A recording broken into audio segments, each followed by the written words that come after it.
आपण पाहत आहात महाराष्ट्रातील लोकप्रिय न्यूज चॅनल युवा कर्म न्यूज, अन्यायाला वाचा फोडणारी एकमेव वृत्तवाहिनी।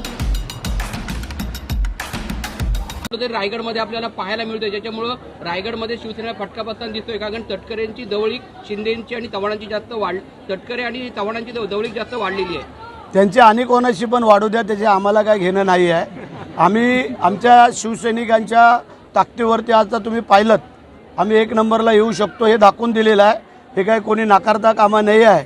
जर जिथे आम्ही ताकद दाखवलेली आहे त्याचा विचार समोरच्या लोकांनी करावा, अन्यथा मग पुढच्या वेळेला आम्हाला विचार करावा लागेल, ते आज सांगून टाकतो। चव्हाण आणि तटकरेंची एकत्र आले येण्याची जी वेगळ्या ठिकाणची परिस्थिती वाढली, त्याच्यामुळे शिवसेना फटका बसतोय का? असं काय नाही आहे, आतापर्यंत कुठं बसलेला नाही आणि बसू देणार पण नाही। पुन्हा एकदा तो त्यांचा विचार का असू शकतो, परंतु महायुतीमध्ये जर एकत्र यायचं असेल तर सगळ्यांनी येणं गरजेचं आहे।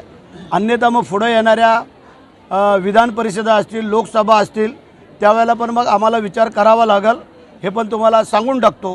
कारण जर आपण महायुतीमध्ये लढलो वेगळे तरी कित्येक ठिकाणी एकत्र आलेलो आहोत आणि त्यांना जर आमची आवश्यकता नसेल हरकत नाही आहे, त्याचा पण विचार पुढे केला जाईल।